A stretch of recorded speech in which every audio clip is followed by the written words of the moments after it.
Open. Yep, go ahead. Okay, I would like to thank you all for having come. I'll have you know I went through the rooms and I went down to the rooms that students are in. And I was so proud at how they did. They not only sang well, but your math was fantastic. And upon seeing that, at the end of the celebration, we always do the older students. You know, all the older ones. But I think it's important to engage the parents and to celebrate the successes of This Is Where It Starts.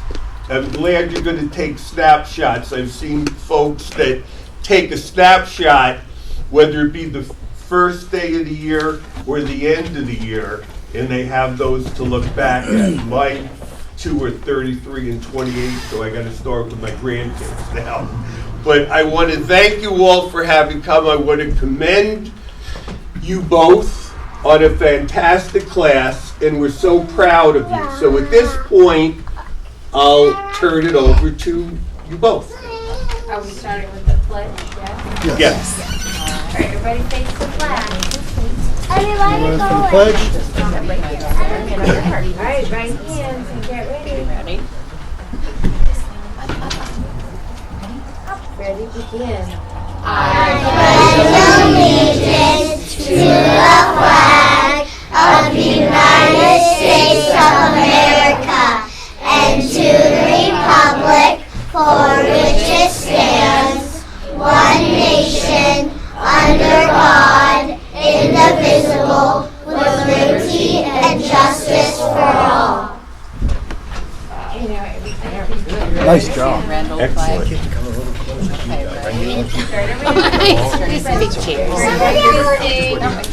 We would like to sing Grand Old Flag.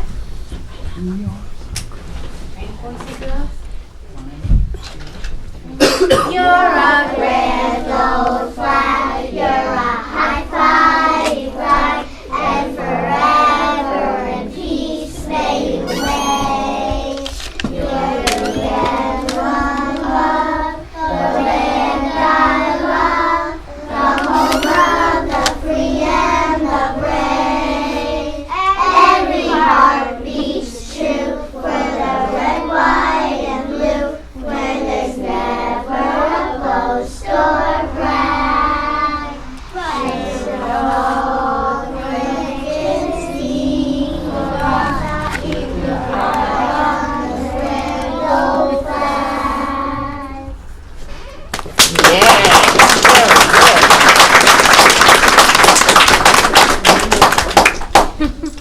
So, how about, let's see, I'm going to go over here. We're going to show off a little math. So, both classes can do this. I have some cards with dots on them, and we're going to start. I'm going to do it's called quick looks. So I'm going to show a card, and then you guys can, should we just have them say what number, or should we raise?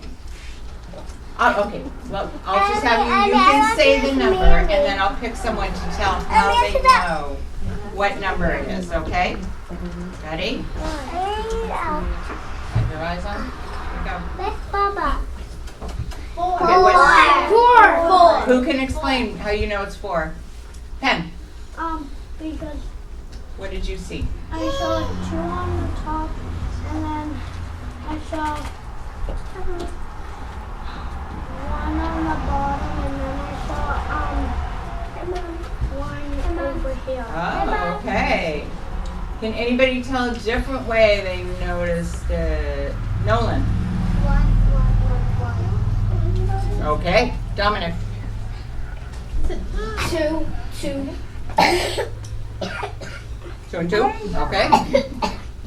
Sadie. And then I'm going to switch. 1 and 5. How many is that? So what did you see? Tell me where they were.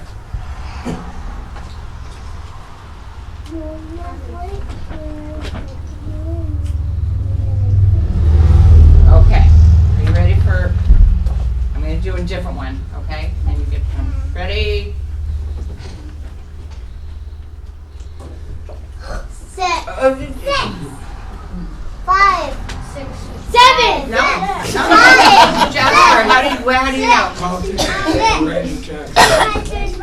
There's 1 at the top, 2 on this side, and 3 on the bottom. Good job. All right, I'm gonna do, ready? Tricky one.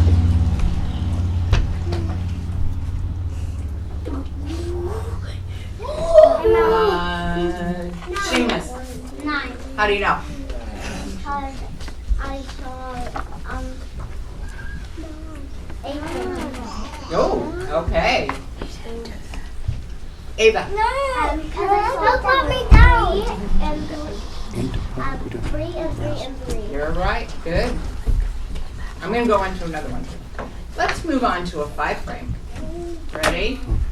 So this time I want you to tell me how many there are and how many more you need to make 5. Ready? 2. Camden, 3. how do you know? You don't have to make them. So what, Space, 6. 3, all right. How many were there? How many dots? 2. Okay. Here's the big challenge. 2 10 frames. Ready? So we have, if there are 2 10 frames, how many spaces are there? 10. 20. 20. Okay. Here we go. Jameson, what'd you see?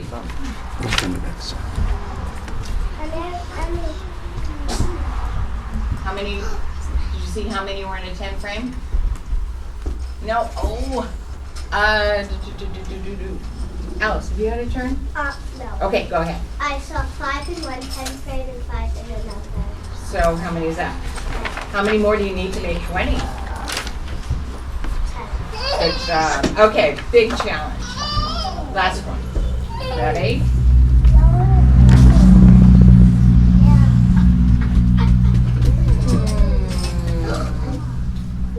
Matt, did you do one yet?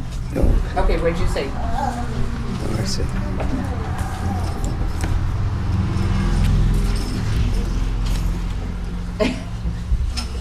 You looked at the end, so I wasn't sure if you saw it.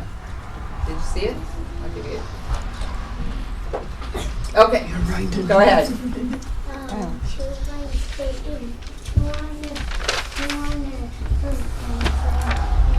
Too many people trying to run the So what meeting. would you do if you saw those 2 on the other 10 frame? Keep track of everything. What can we do to figure this out? That's a lot of them.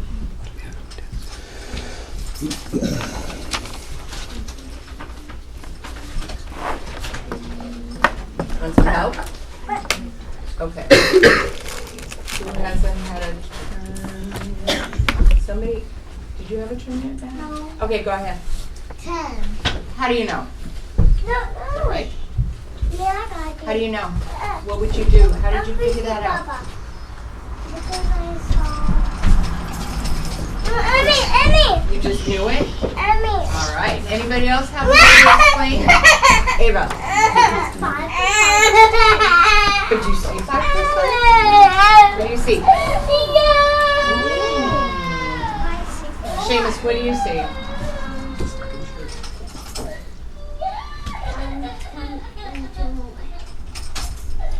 10 and 2? Oh. Nolan. I saw 8 and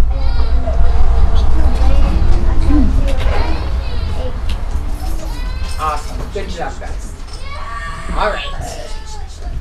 Okay, if we'd like to thank you so much. And we're so proud of you folks, and you folks all of you did a fantastic job. I only saw you 1 week ago, and I asked you to come in to meet with the school board so you could show all of the folks how well you do. Let's hear it for them. This is fantastic. Thank you so much. And you know what? We'll see you in first grade next year. Are you excited?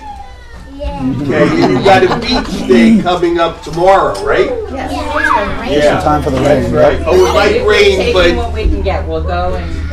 he said you're good. Right, you're going to go as long as you can, but you'll have fun. Thank you so much. Thank you. So, just you're invited. Our People are free to go. It's okay, you don't have to sit through this privilege. to stay. Yeah, you'll all fall asleep in a half hour. Thank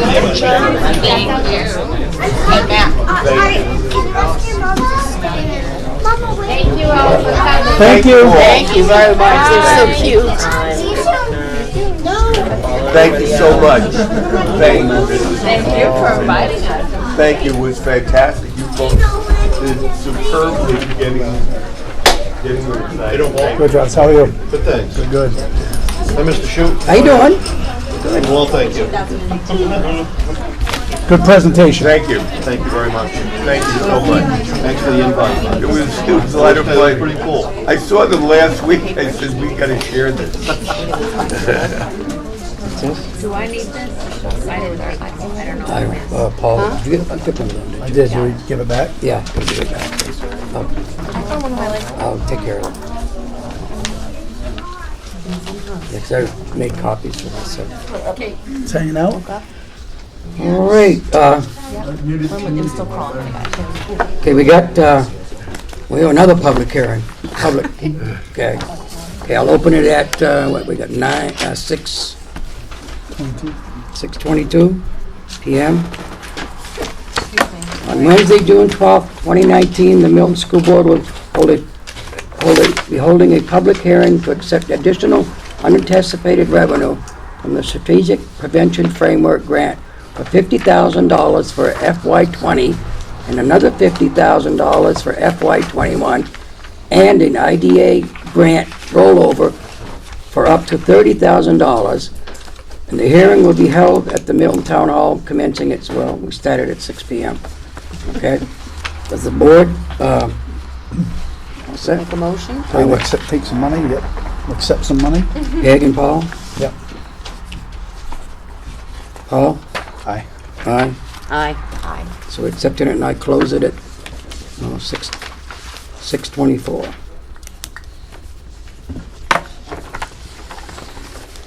Can I have that? Yes, you can have that, yeah. I'm also, I don't need it back. Okay?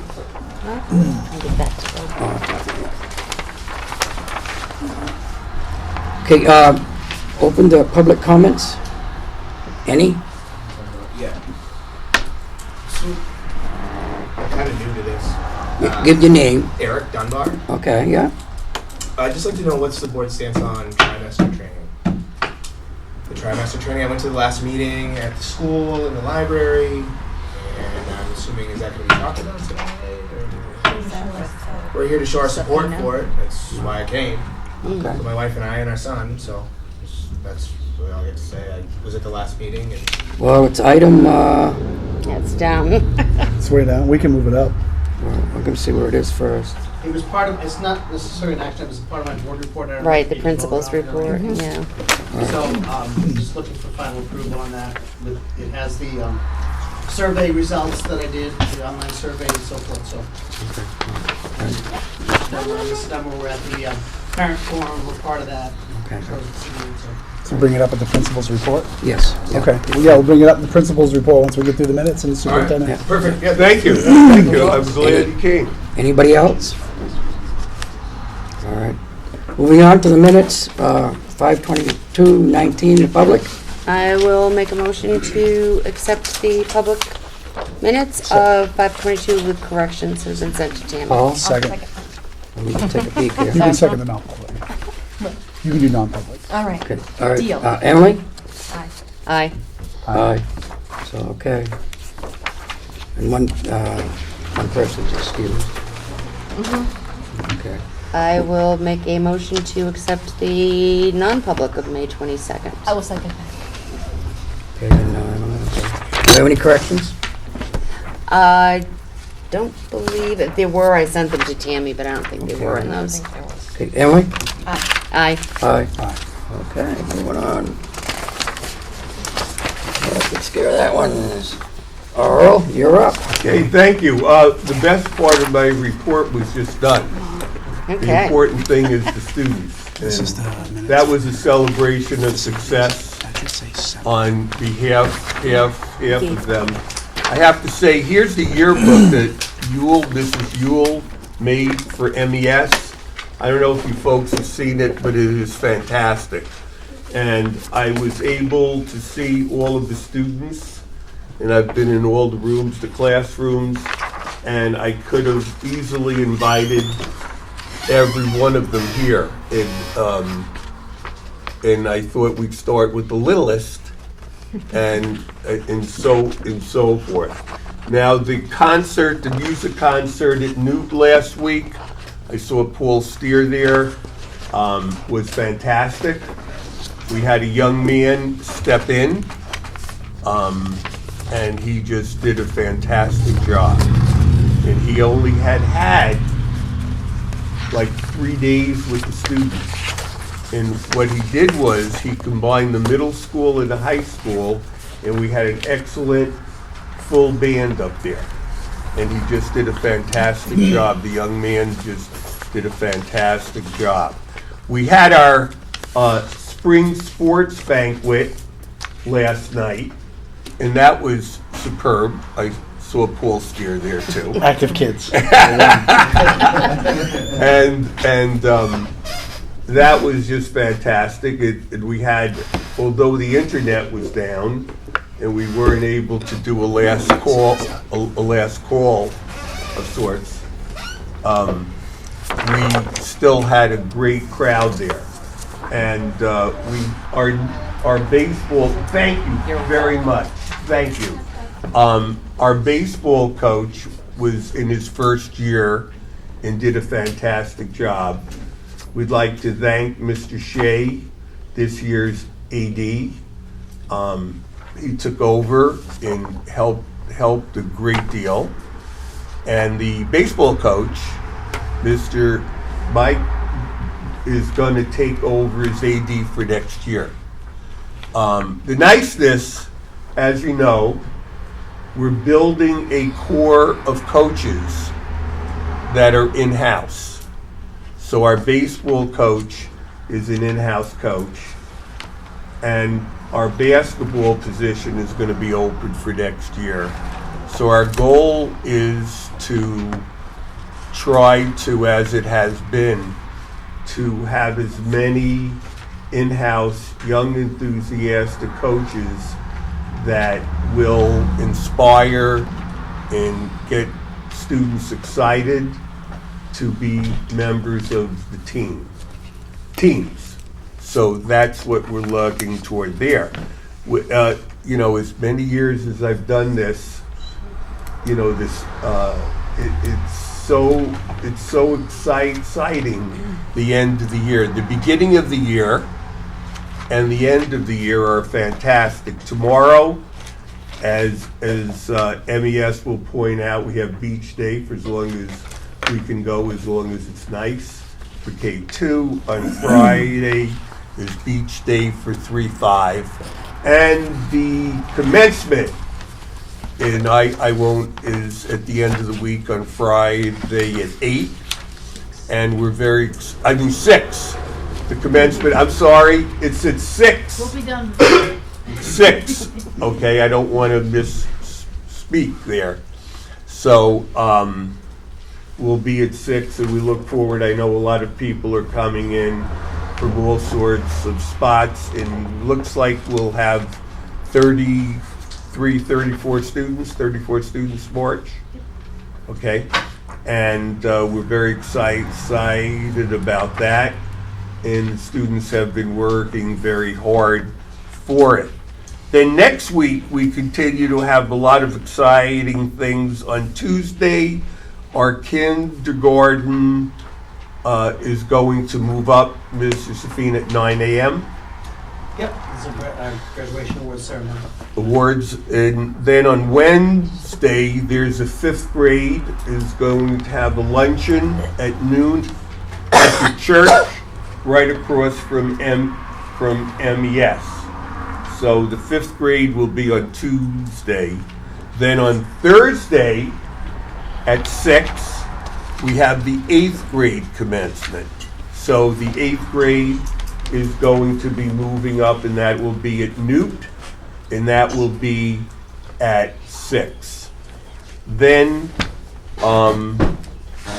the last day, Friday, so everybody knows, as you know, it's a half day, and you're having an awards assembly for K2 at 10 o'clock, 1 and 2. 1 and 2, and then 3, 5 will be, right. So we have celebrations of success for all of them, and I look forward to the community, the parents, the school board being there, and we can all part, you know, and I want to thank the administration and the staff, all the staff, for ensuring that all this occurs. Okay, that's it? All right.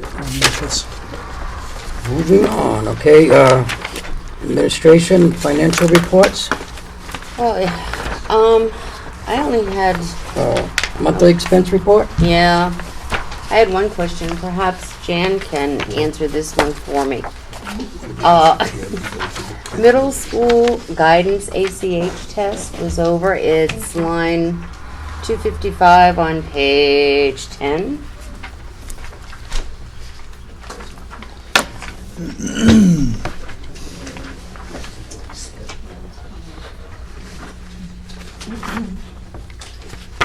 It's the first time that I noticed it. That line covers NWA testing as well as PSAT testing, so I don't know exactly which one would have gone over. Actually, that's how much is left, it says. No, you've Oh, you're used, looking middle school. yeah, middle school. High school and elementary are fine, but high school is.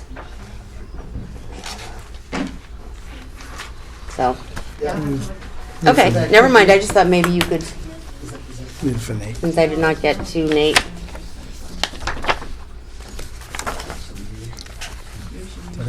The reason Nate's not here, I think his daughter's graduating college, Yes.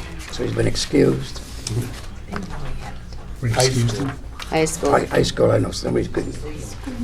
pushing everybody right up. I've heard of excuses not to go to school board, but really? Moving on, we all set with that one? Yeah. Monthly revenue report, any questions? Monthly grant report? None? No. Okay, page 39, the treasurer's report. I'll make a motion to accept the treasurer's report. Second? Paul? Paul? Aye. Aye. Aye. Passes. All right. Cash reconciliation, page 42. All set. Page 43, food services operating cost, April 19th. Any questions? I'll have to write them and send them to Nate. Activity statement report, page 45 and 46. Any questions? Okay. Page 47 is what we have left in our trust funds. That it? Yep. All set? Okay, moving on. John, you're up. Recess, you're A. Come on, pick this up, it's spread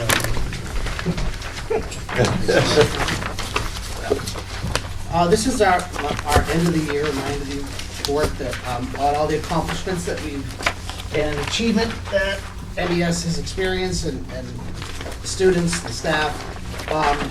We're very pleased with a lot of the numbers.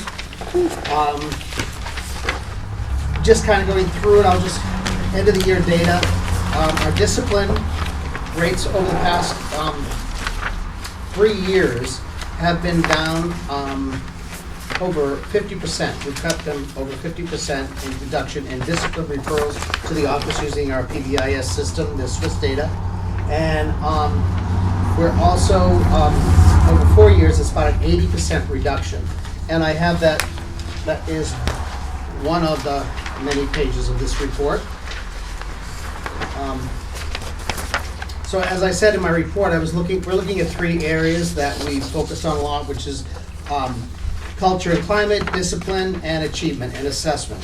So just looking at the discipline rates have come down drastically. We were in 2015, 16 at 1,500 referrals. Now we're down to 314 so far for the year. Doesn't include June, which is a short month, but can be a good one, because that's kind of whatever, but kids get anxious. But so we're very pleased with that. And then the next page of the discipline report basically has it broken down by areas. Culture, and so that's for discipline, for culture and climate. As Earl said, our yearbook. And I have a yearbook for the board to share. Some of you may have your own yearbook. But I just, yeah. But that's what's for yours. That's for you. Okay. You can have one. Oh, This that's is for right. the- I'm that's for sorry. the board. Yeah. So the board can have that one. It was a very exciting yearbook. We've done a lot this year with the kids between our I Love to Read month and different events that people did. And I want to say that, when you get to the 3-year point, when you do something and you say to the staff, okay, we're going to do this again.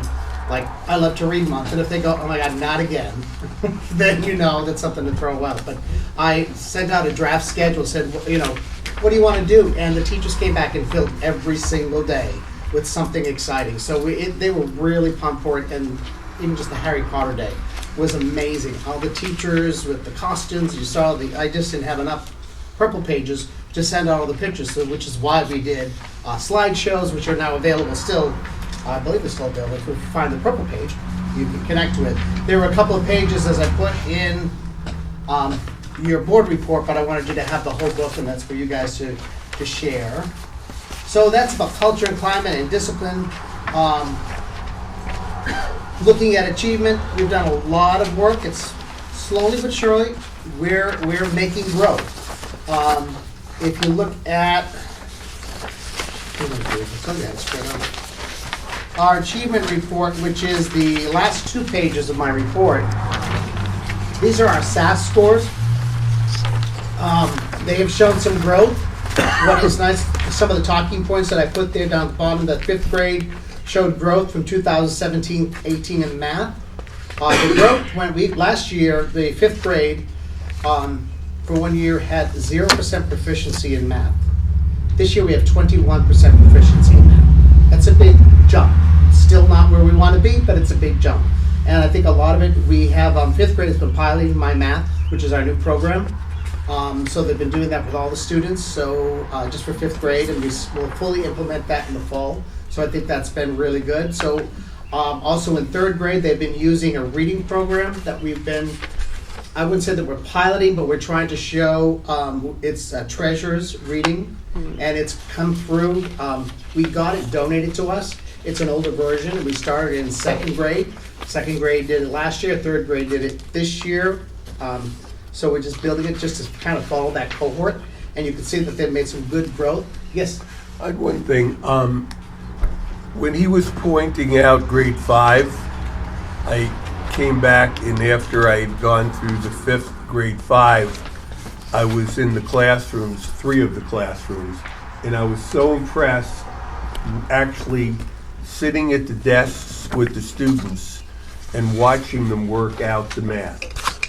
And in each of the rooms there was fidelity in what was going on. And it was a walkthrough. They had no idea I was going to show up. And these were the actual lessons that were going on. I've been observing classes for 45 years. And it's the show and tell. They know you're going to come, and they put on a show for you and all that. It is what it is, and it was what it was. And I can see if we give the staff and the administrators some time within the constraints of what we're doing, that the scores are going to go up. They've been persistently low. There's no surprise. And in order to change that around, it takes some time. But we have a stable administration now, right throughout. And I think that as these programs take shape, I mean, the answers in the results. I mean, we could see tonight the kindergartners with their math, but it was so vivid. All the grades were good, but specifically as I came back, remember, I talked to you about there was fidelity. I mean, there was actually consistency you know, when you devise maps as far as you're looking at the same curriculum being taught, and it was actually going on. The old thing of there is a curriculum that you have written, and then there's one that is actually being taught. This was actually being taught. Okay, I'm sorry. No, that's great. Thank you for this work. Yeah, definitely. You know, and that's part of it is we don't put stock into the program. Remember when I started teaching, my program was a textbook, teacher's edition, and workbooks. That was it. Nowadays, a program really has to do with the amount of tools, the amount of assessment tools, the amount of tools that they can do to create, how they assess individual standards, and also the creation of the staff that created essential outcomes and are really focusing on that and making sure that all students are achieving and meeting the expectations when it comes to these essential outcomes. So it gives a focus, and it gives a focus to the kids too, because if they're doing my math in kindergarten, then when they get to first grade and second grade, they understand how it's going to be taught to them. Of course, the individual teacher will definitely be able to create and do and use their talents to work with students and there from the lesson. I did do an observation with a teacher, and they use an everyday math lesson. And as they were doing the lesson, of course, because I was observing, they wanted to stay completely with fidelity to the lesson. And in my mind, I kept saying, wow, why can't we do this, and this? And when I met with the teacher, you know, the discussion was, don't be, held captive by the program.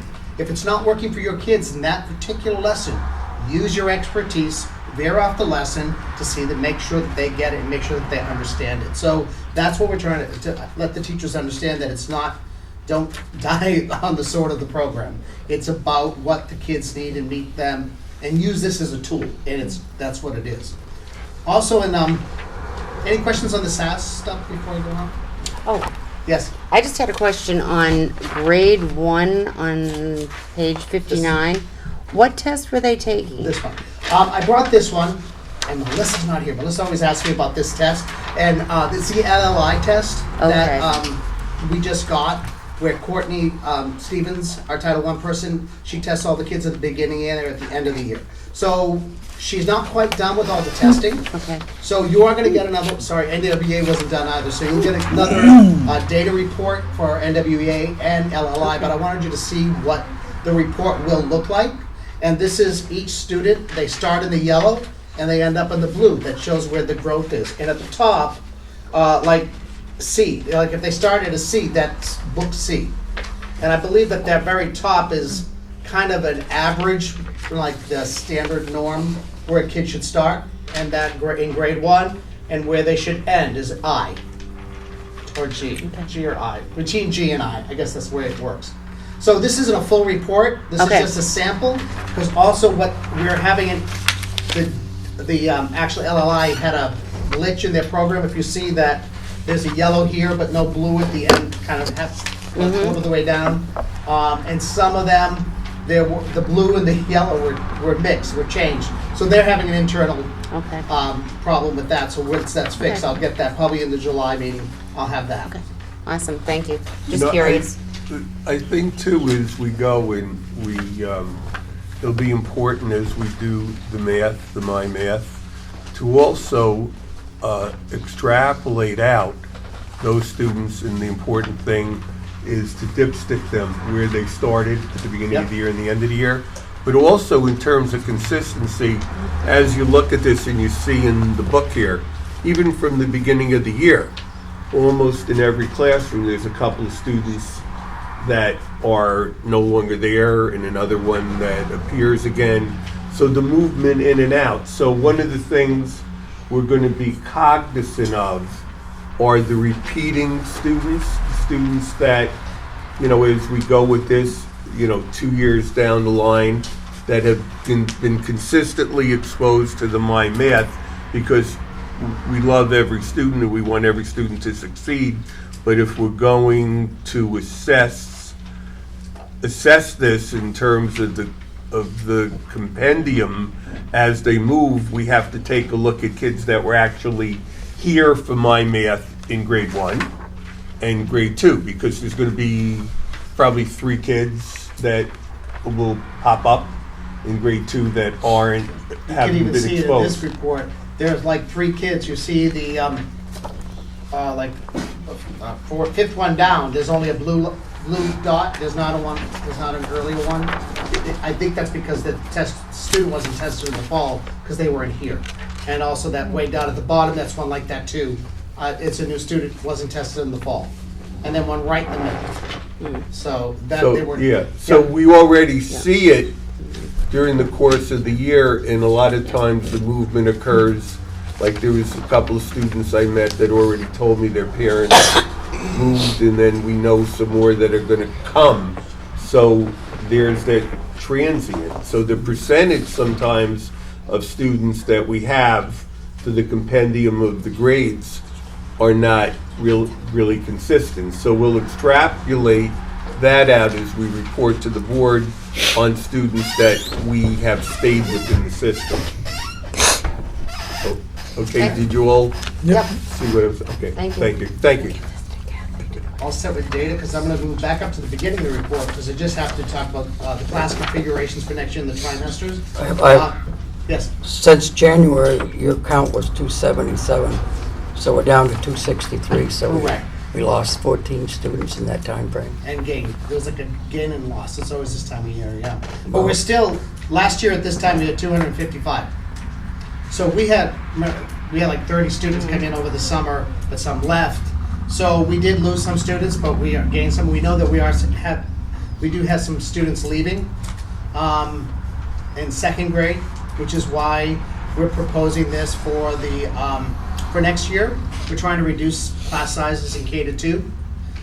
Right now, we have 35 registered for kindergarten, and that have been had screening and so forth. We are still getting registrations for screening, so I'm thinking it might be 22, hopefully not more than 24, where we're at now.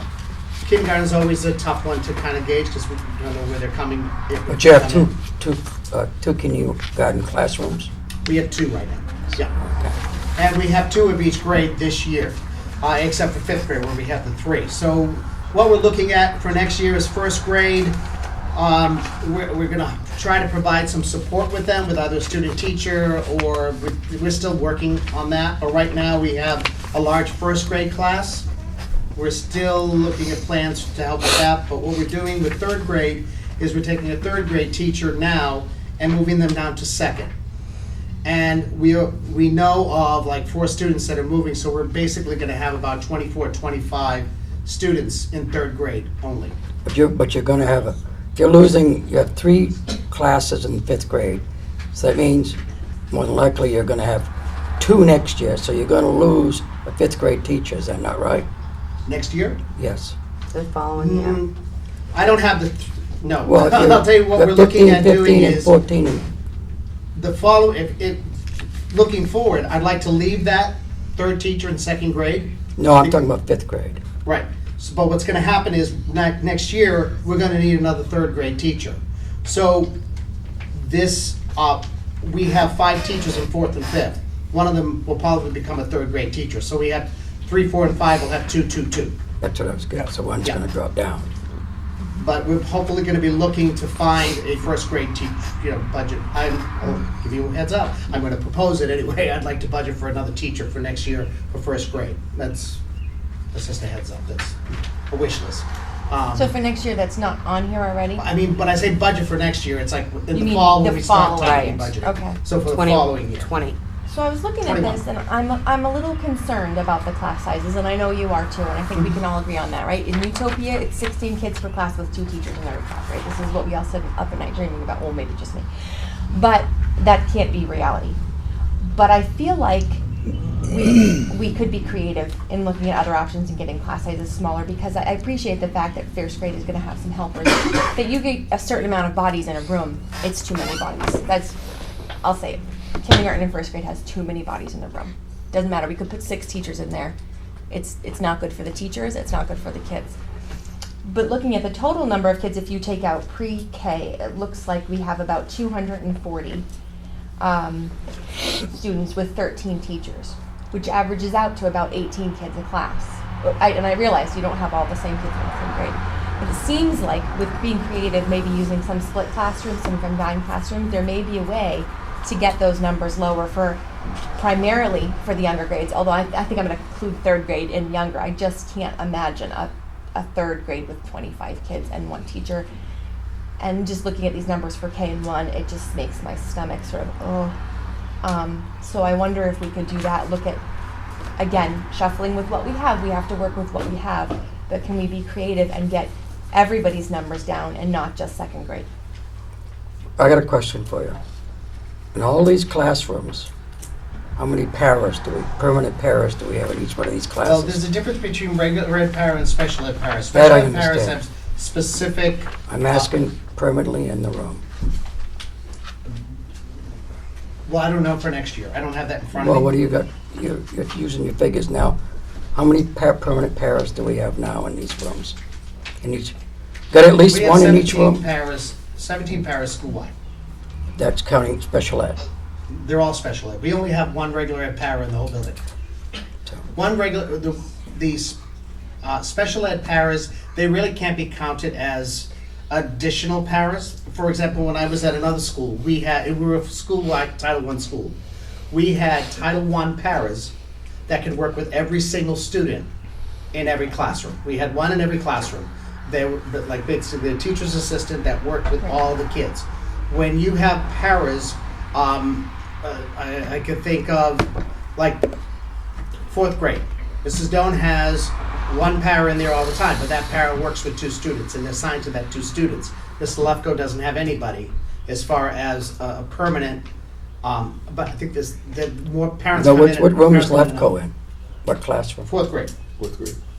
So she So- has 24 kids then? Hey, actually, your grandchild is in there. Yeah, I think so. So, there's 24 kids, but remember, when paras are assigned to a classroom, special ed paras, they have a specific assignment, and they may not be, they cannot work with all the students. They really are only there for, they're one-on-one, they're really only there for that one student. Now, the kids in the what was it, the ABA tutors?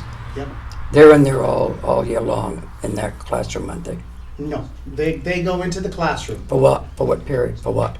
Depends on the students, all The individuals. does the para follow The them? para follows them all the time, but they're with, like I said, they're with that one student. There's a 3rd grade classroom. I go in, I've been in there times, I've seen 3 paras in there at a time. 2 of them are one-on-one. And from ABA, for the ABA classroom. So they're not working with all the students in the room, they're specifically working with that. So it's hard to count them to reduce numbers. You have a parent. Go ahead.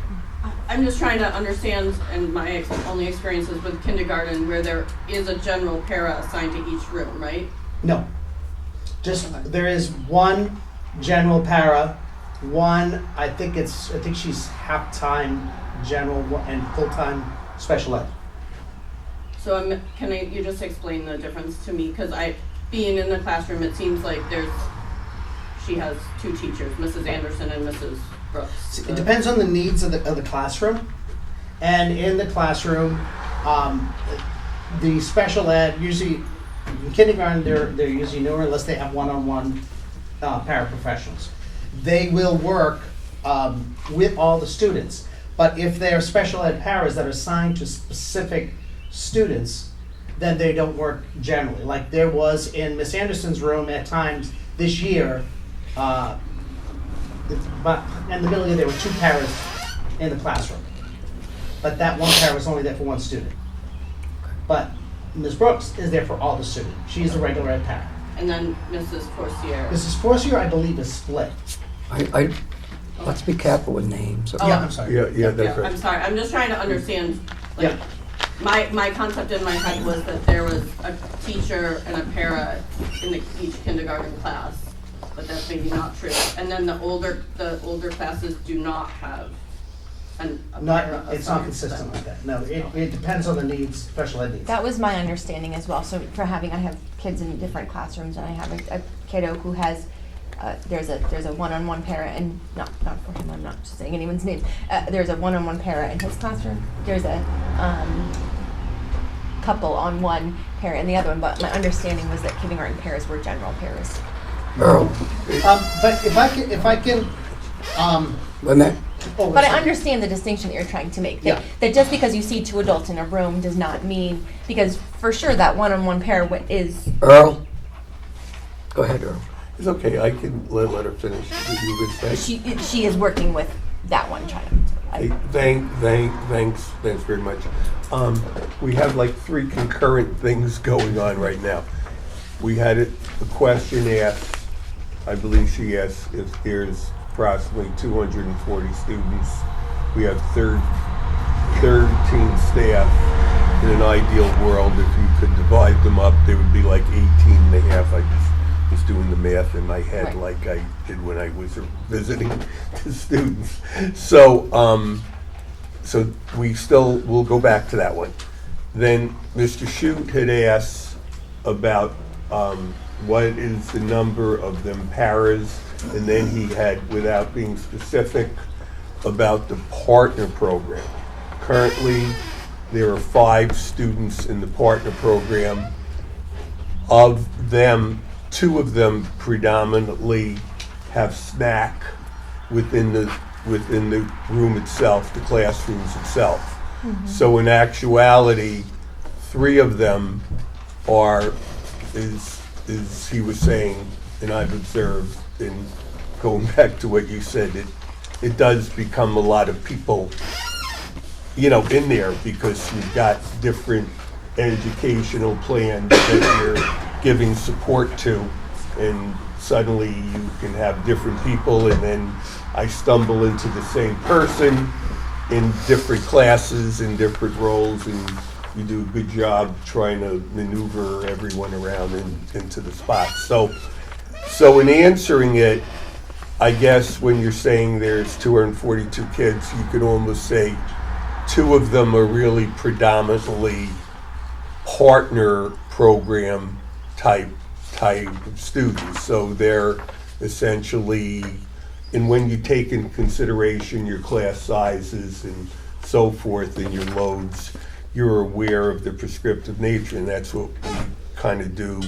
He works with Melissa Jean every Tuesday. We meet every Wednesday.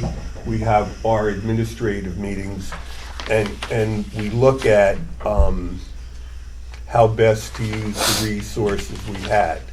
So did I answer your question about the paras? And there's about 1.5 paras that are not specifically IEP prescribed. So they're not, and I know what you're saying, Emily. I have been in districts where there's actually more paras or more teacher assistants or whatever you want to refer it as, and they're not IEP bound. They're just for the grades, kindergarten, first grade, and assuredly with the lowest kids because we know the early intervention is so important. So going back, we'll go back to your question, and I can tell you that he and I have had conversations for the last couple of years. He, with his vast experience in mine, we have both worked, and both of my children, who aren't children anymore, they were in a K1 and a 1-2 and all that. And in actuality, it goes back 40 years, 30 years to Gazelle. Gazelle was schools without walls, and you had pre-K, K, pre-1, 1, and you had them all lined up, and you had like a little thing in between them, and you would go and observe the classes, and we did the Gazelle, 40 years ago, and so forth. So I'll let you communicate. I'm sorry. No, that's okay. No, it's no. a very good, it's a very good discussion. So if I could just, maybe I should restate this. This is not necessarily a proposal. Let me put it this way. I'm trying to keep you informed that I'm trying to reduce class sizes without adding a ton of staff. I think that we can do it if we had one more staff member. That's what I'm going to propose. But this is not our final document. Let me put it that way. This is informative now. Because movement can happen, and we do have other plans that you can't talk about right now. So in July, I probably will come back with a different chart. But the only thing, As early as today, we were talking about different ways of working it. So give me till July. well, I mean, I know what you're saying, and I wish we could do that, but I couldn't even get a brand-new bus this year, okay, that had no effect on the tax rate. And I couldn't even get a plow truck that did not affect the tax rate. And that plow truck that we had broke down. And we took one from the highway department.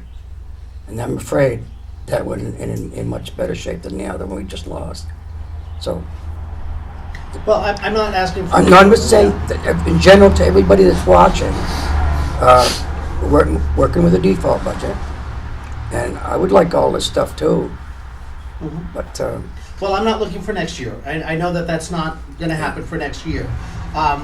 It'd be the following year. And, I always look at it this way. When I come and I say I'm going to propose this, I don't want you to think I'm demanding it. I'm never demanding it.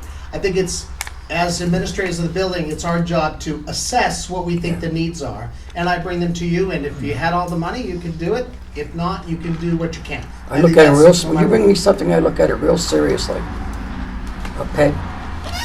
Oh, I'm sorry, Emily. Wrong arm. I understand what you're saying, and that's why I'm saying, I think that, and I think in order to sort of balance the needs of the kids and the needs of the teachers, and hoping for smaller classrooms and understanding our budget, perhaps we need to be creative and talk about split classrooms and things like that. So that's yeah, I understand this is not a final, and I think that's why I'm saying, can we include that in the conversation? Because. Oh, yeah, definitely. Okay. I mean, conversation, it would have to be part of the conversation. I know that my first year here, they were looking at a split class, a K-1 class, and there was a lot of pushback from parents. And that was Mr. Kilmister, the principal, before we had mentioned that.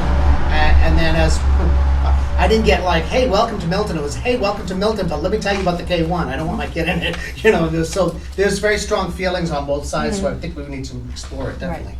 I know. I do think I understand that. I've experienced that, and I think that sometimes a little bit of education about how it works, and sharing positive experiences. I grew up in them. I taught them, administrated schools with them. So I think that I understand that, but for sure we need to.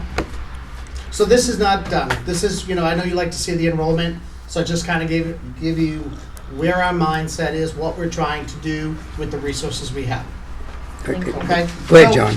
Can I move on from the Yes. Okay, trimesters. I'm here to.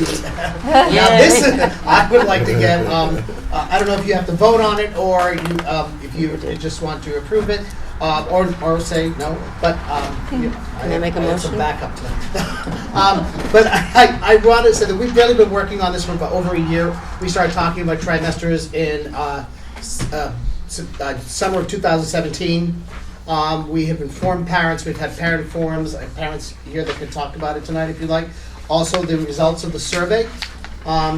We sent that out to parents. I got 65 parents respond to the survey, which I think is a pretty good response. And they were all in favor of it. So I think that with your approval, I don't know if you wanted to hear from anybody else, but we would really like to go I forward. would make a motion to approve it. I will second it. There you go. Pretty easy, huh? Let's say a word. Do we have any discussion?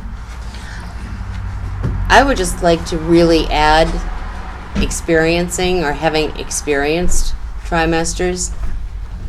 That first quarter, you're sending out report cards, and you basically have not done all that much with the kids. So the trimester extends that first marking period, and the teachers have a better idea, the parents have a better idea. Power School, I keep thinking of Infinite Campus. Power School, parents have a chance to look on and see if the kids really are missing some things. Okay, Johnny, let's go. Come on, chop, chop, chop. So I am definitely a proponent of trimesters. We're looking to do more, there'll probably be more reporting, because we only did progress reports as needed in 4th and 5th grade. So all the teachers are willing to do some sort of a progress report until we get the portal open, then people can look every day. And we're even contemplating doing another parent-teacher conference in the spring. So that's all kind of laid out there. Good. Anybody in the audience want to say something?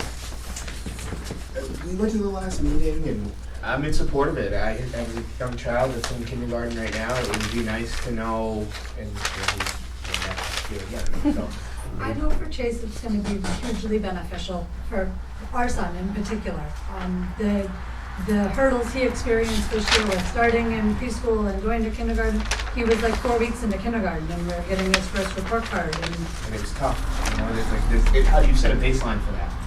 It's really tough one. And, you know, I have a different kind of educational background. We do trimester training at work, where I work, and you know it seems to work pretty good. It's a good flow. So I'd just like to see a little more time, and then we get progress reports, and it's a little more time for the teachers to get to know the kids. It just seems really fast the way it all happened this year for us. And yeah, I'm all for it. Okay. All set? And if you want to know the dates, these are the dates Yeah. that here, and I know Doug used to ask any area schools. I'm getting to learn your questions ahead of time. So those are the area schools that I've set out a list, sir. So I was just gonna say that I also support, we also support the trimesters and would prefer to have parent-teacher conferences after the teacher actually knows our child a little bit versus like, 5 minutes into school year. Okay. Emily? Aye. Aye. No. Aye. Okay, passes. Yay. All right, you're up again. I think that was it. I know recess is later on down the line. I'll wait for that. Thank you. Yeah, thank you, John. You guys can fly. Yeah, we're gonna fly.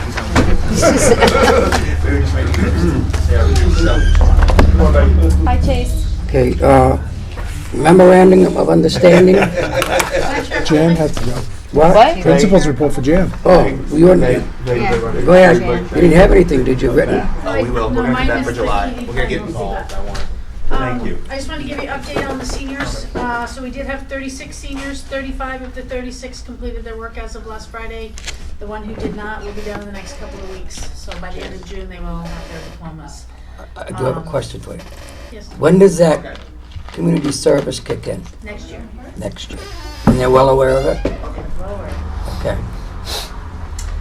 We also had 5 students complete their high set diplomas this year. I'm sorry, they're what?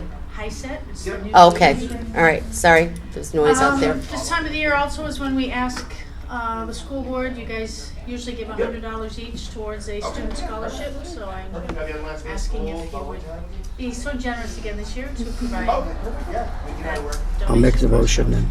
I'll second it. $100 out of my pay anyway. Well, I think it's all coming out of yours. isn't it? Yeah, well, you can take it all out of Doug's. Okay.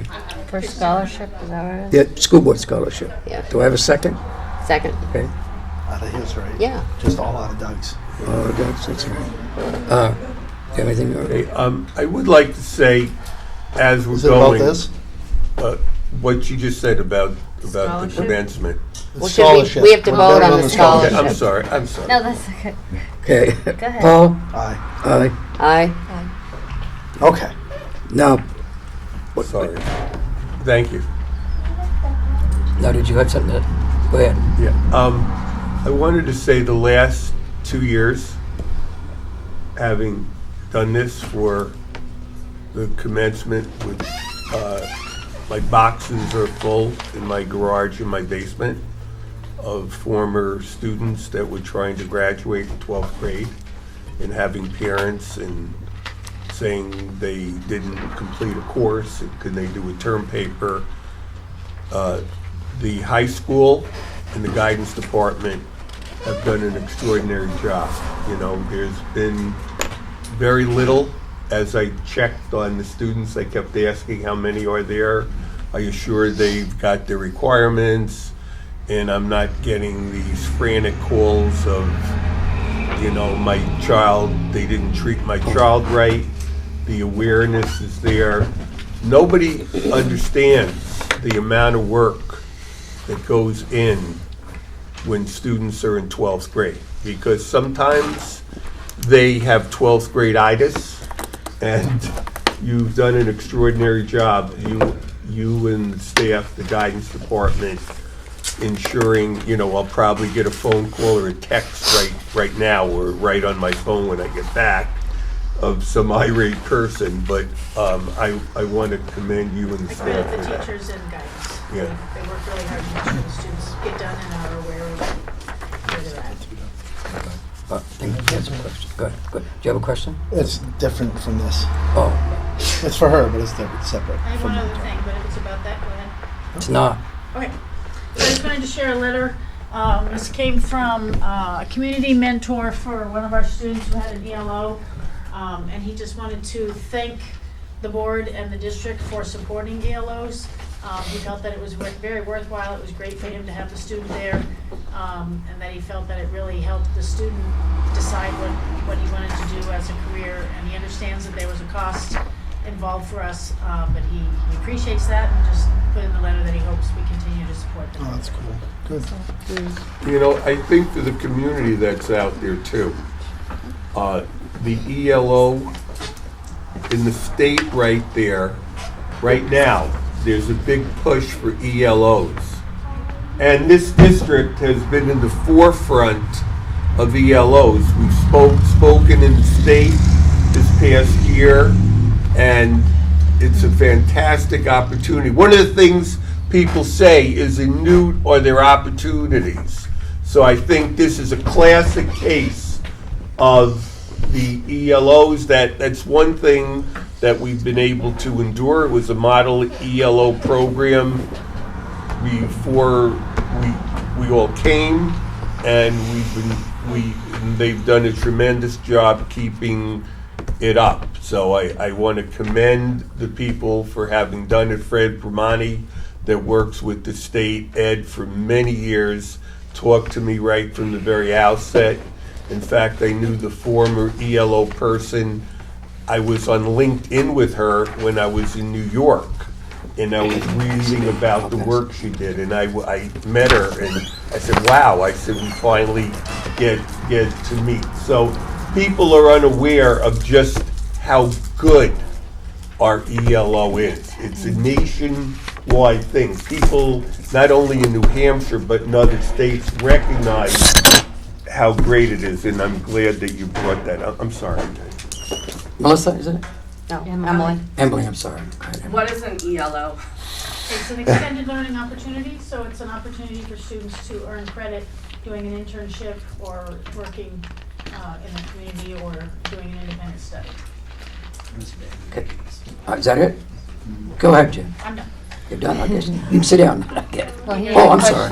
You Wow. can sit down. Sit I down. know. You're sassy tonight, Doug. He's trying to get to the game. So, Okay. I was approached by, I don't know if he's been in town for you, Mr. John Catwick. I was told that I would pass on the information. Mr. Catwick is one of the head of the cemetery trustees. He is hurting extremely for volunteers to help do to do cleaning or to just do basic. I think he said there's over 200 cemeteries in Milton that they're responsible for. They have zero help, and it would apply to all these students that need their 20 hours before they graduate. He will show them everything they need to know on how to clean stones, how to do basic maintenance, and not handing them all chainsaws and just let them run free. But everything to do that kind of work, he pled with me to have the students or have the school contact him. Do you have He will. contact information? I will get it. He will do all the legwork to teach every student what they need to know to do the work, and they'll get the volunteer time as part of that. The food pantry is too, because that's where my kids are. Do you have John's number? Oh, if we're talking about volunteers, the Moose Mountains Regional Greenways, the big festival is August 10th, How many? and we're always looking 102 for cemeteries. student volunteers. Okay. And they all need work. Should I talk about I'll get The you the vote? information. Do I'll what? write it the down. boat building, ELO? If you want to talk about it, you got the floor. Oh, I've got the floor. Okay. Put your hand up, I didn't, you started speaking, so go ahead. Trying to see if Sir? Yeah, go ahead, I thought I had Catwick's phone number. Well, it's good. Eastern boats. I know I sent an email, and I know that the schedule is all done for next year. Kids have signed up for courses. Right, but if we can work that out as an ELO, Yep. but for the people who did not or do not know, Bob Bordeaux of Eastern Boats has offered to do a boat building class for our high school students, and they will actually build a boat, and then his idea is that he will donate it to the school to raffle off and keep the money. I think, So- Jen, didn't you send a letter, email out to everybody about that subject? I did. She did, and I responded to her. Yeah, you responded to her. Okay. Yeah, I exactly was what giving you all the credit. You should have took Yeah, it. Oh, I'm that's sorry. excellent. You know, It was not you know, Peg, it was me. Yeah, okay. You know, we might not have a plow truck, we might not have a bus, but we're gonna have a boat. We'll have a boat. Yeah, we'll have a boat. But you know what? We can sell the boat and buy a plow truck. There we go. Climate warming, the ocean's rising. Make it an art. Thank you, Jim. Thank you very much. Thank you, excellent. All right, moving on. Okay, school board, I think, John, you're up again. Recess. Oh. Not our recess, your recess. Do I have a motion and second? Okay.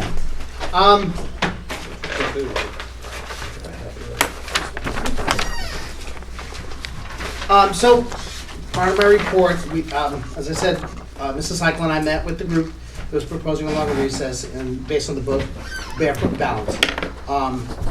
I will say that we do agree with it in principle, definitely. We definitely agree with it in principle. We're concerned about some of the resources that we have over 30 minutes right now. Also, I'm concerned about some of the implementation we have to look at. We haven't done a time audit, but right now what we're looking at is if the board wants to go with a 30-minute recess, what we would, that chart that I had passed out earlier. Yeah. Still have that? Yep. That's this one here? It wasn't Oh, part of the okay. board report, but You this was handed out- last week's one. Oh, I yeah. can give you these. Okay, but you This handed one out here? this one? That one This is, one? that's the schedule. That is a schedule with 30 minutes. 30 minutes, okay. And, you have yours? I didn't, No? I Okay, here. probably have it somewhere. I have enough. I don't think we need that. Okay. We can put an extra one, we'll give it to Melissa. Okay. So, basically what I did was I went through, and just split up, looking at the second and third page of this document is what we use to turn into the state to determine our hours and how many hours we have. And right now, with the first column, I showed how I broke it down and how we come up with the hours for a daily and yearly and so forth. That was with our 20-minute daily recess. And at the end of that time, we have 10 snow days, equivalent of 10 snow days that built into our schedule already with hours. So, but and then when we go to 30 minutes, we would only have 5. If we go to 40 minutes, we'd have none, so we'd be strictly on days. So, so that when it says equivalent number of snow days, that's because it's based on the hours. Because right now, we have 1,005 to 900. 1,005 hours, as opposed to 945 hours is the minimum. And that gives us 10 snow days. And also, so then if we added 10 minutes in the schedule, because we get to deduct a certain amount of time that we can count as instructional, that's 30 minutes, but that's breaks and so forth. So anything we add, we'd have to deduct. So that would be another 5 days. We would be down to 5 days, and then 0 days, so we would be solely on days if we went to 40 minutes. So right now, what we can do if the board wishes to move in this direction, all we can do is 30 minutes with the resources that we have. What it will impact, we do have some impact. It impacts the teacher schedule, the teacher contract. We won't be able to have, right now, we would probably not have teachers for lunch duty. We would just have the paras. Right now we have paras and teachers, so we would have paras. One of the things we talked about was, well, maybe we can get some lunch mothers, volunteers right now, because we have a little reduced number in the cafeteria. It's a little more controllable environment sometime, so, yes. You knew I had a question. I knew you had, I saw it for me. Now, you said you only had one para that's not assigned to a student. Is that true? 1.5. Yes, 1.5, that's a general ed para. Now, when paras they have service hours. Now, some paras, if they're one-on-ones, they do have social, emotional needs, the students do, so the para is assigned to them at recess. Like our our partner program students. If they're on recess duty, they're there with their student. But they don't get to eat their lunch though, do they? At that They time? get to eat them, but at different times. They have a lunch break. We do give them a lunch break. They rotate That the I kids. know. Oh yeah, no, we do that. But if you have there are some like either 101 or 102 that they're mostly academic needs and academic hours. So when those paras go out onto the playground, they're considered general paras on the playground. So because they don't have those needs on the playground. So if you go over this 10 minutes, no teachers will be doing the lunchroom duty, is that correct? We would lose, because they can only do 30 minutes a day. So we want them out, we need more people out at recess because of the areas. We're gonna have to use paras. Well, we already use paras, we use paras both. The paras that go out to recess, they then come in and do the lunch duty. And they either have their own lunch before or after. So a para right now would go out to recess with students for 20 minutes and then bring them in and also do lunch duty for 20 minutes. What we have going on now is we rotate teachers so that they do morning recess duty, which is 10 minutes, and then 20 minutes either in the lunchroom or out on the playground. That makes that 30 minutes, that 30-minute block. So if we had a 30-minute block at recess, then that's where the teachers would be, is that recess block. They wouldn't have morning recess duty or lunch duty. Right now, that's what we're looking at. Anybody else? And we'd be down to 5 days. Now, I just have to agree what he did say about the current CBA or contract. That, yeah, I mean, you've done a really good job of rotating the teachers so that they only do the 60 minutes a week, but. So parent volunteers would help. Yeah. Yeah, for the lunchroom, yes. So what if we don't get them though? Then we have enough. We'd have enough staff. It's always nice to have the teachers. Sometimes it's probably be better to put the paras in charge because we have different teachers in there each day, and they're not as consistent as the paras who kind of run the show, most of the time. So I don't know what kind of impact that is, and we'll see where that goes. But if we bring in volunteers, we're going to have to increase the parking out front, aren't we? Yeah. You knew I was going to get to that, didn't you? Well, if it really gets tough, the three of us, he, Chrissy, and I can do lunch. There you go. Yeah, I like to eat. Anybody else? Anybody else? Yeah. Just, I wanted to reiterate too what we talked about. Thank you to you and Chrissy for meeting with us and talking to us and for doing this work. We'd also talked about the teachers reading the book that, and I didn't know if you knew, you said you were going to check the book budget and see if we have it. Do you know if that's Well, the the budget's case? frozen right now, so I can't buy them this year. So I'll have to look at next year, because well, not frozen, we can't make any more purchases, I just found that out. That we can't make any purchases for the rest of this year. So I have to look at next year's. So they wouldn't be reading it over the summer? No. But that didn't come from the board. No, we could address that with Nate. I thought understanding with our was increasing, and for clarity's sake, it's not actually increasing recess by 10 minutes, it's increasing it by 5 minutes. Because right now, recess is 20 minutes with 5 minutes of transition, and so now it will be 25 minutes with 5 minutes of transition. Is that correct? But I think So it'll be a 30-minute, because what it is right now we have 20 minutes of recess, 20 minutes of lunch, and there's 5 minutes in between. So if we were looking at 30 minutes at first, full to 30 minutes. if the kids can get them, we can get them in lined up in less time, in 5 minutes, that'd be great. But what happens is if we kept the 5 minutes plus the 30 minutes, we would run into the cafe services schedule. So that was the problem. So unless we find someplace else to, we'd have to do more research to find someplace else to.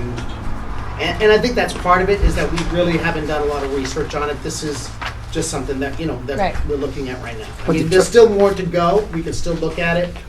But I think you're going to find any classroom you go and start, you're going to have a transition period of at least 5 minutes.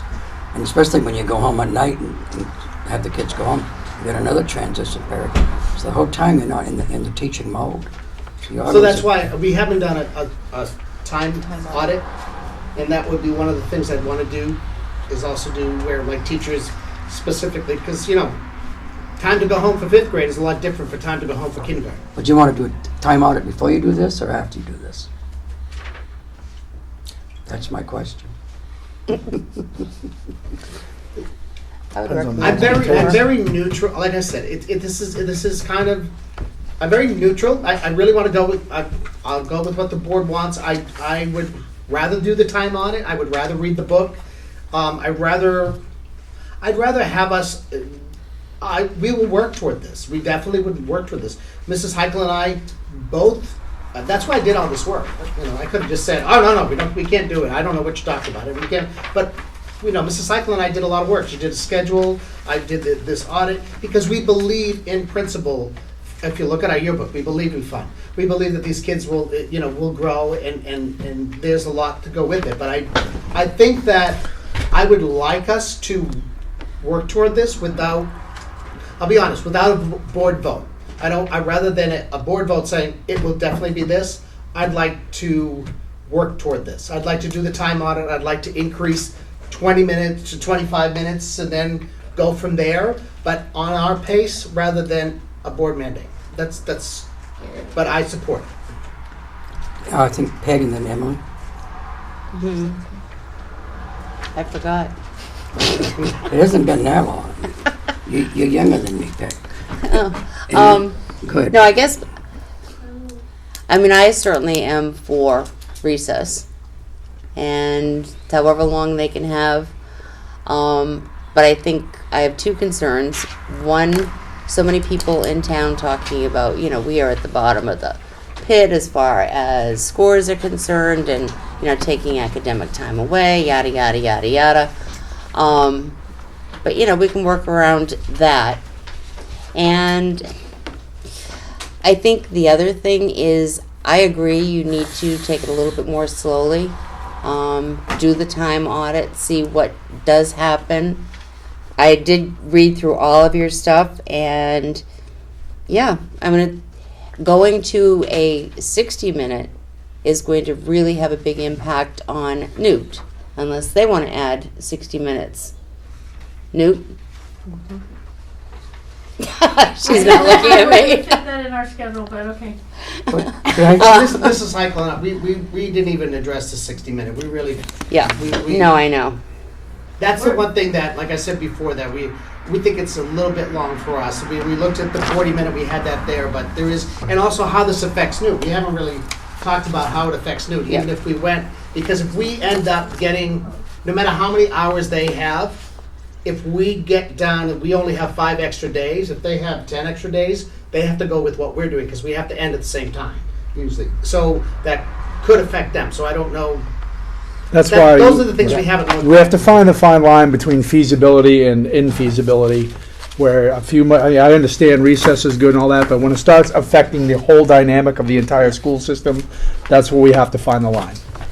And that's what I've said right along. I've agreed with it right along, but going all the way up to 10 and say, oh my God, and then everything gets affected down the road. That's why I like the slow approach better. See how that works. To see when snow days get involved. Look how many snow days and how many early. God, we had so many snow days last year that the high school would end up going 5 days more just to stay in line with the elementary school, and that's not going to fly. So, Emily. I would just like to sort of maybe iron out what that means, the slow approach. What does that mean? What is the next step? And what is The next step timeline would for be, that? I would like to increase the recess. I think that, talk with the staff. The schedule that we proposed we could implement that in some way. I think I want to talk to the staff. I also have to look at how does that affect indoor recess. So maybe increasing the 25 minutes, then do the time audit, get the book, have the teachers read the book, bring in parent forums, get parents, when we get parents on board to understanding why we're doing this, and then, like I said, we got 75% support for the trimesters because of all the information we gave them. Because one of the things that, like I said at our meeting before, was I've gotten some concerns about the length of recess, but I've gotten more concerns about the length of lunch. So if we mandate the recess and then we're gonna end up with lunch, people coming back and say, well, what about lunch? And then we add that, that's what's gonna be taken away from here. So I need to do the time audit to actually see how much time everybody's using throughout the day, because these are rough estimates. And if you look even in there, one of the columns talk about transition time. Where's transition time? Do I have transition time listed here?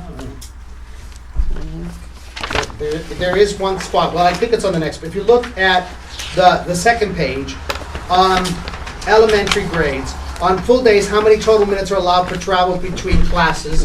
In elementary grades, 20. Because what they do is they say how many times you switch classes. So they come in the morning, they go to lunch, they come back from lunch, they go to UA, and then come back from UA. End of the day. So there's 5 there. So they said 5 minutes for that. That's 20 minutes. In elementary school, we don't have to count that we don't have to deduct that. It can be counted in our instructional hours, but it is not instructional hours. It's transition. So for some, middle and high school have to count it, but we don't. But it's still not time that we're using for instructional hours. So that's why I want to really do the audit.